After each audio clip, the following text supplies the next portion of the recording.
Who the hell are you? And what the fuck are you doing in my bedroom?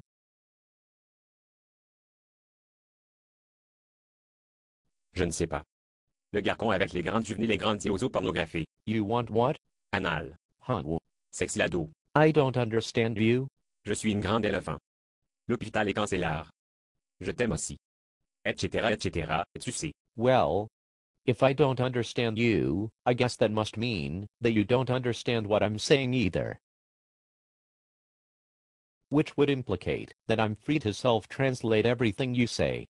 Laughing out loud. So silly French person, what do you say about that?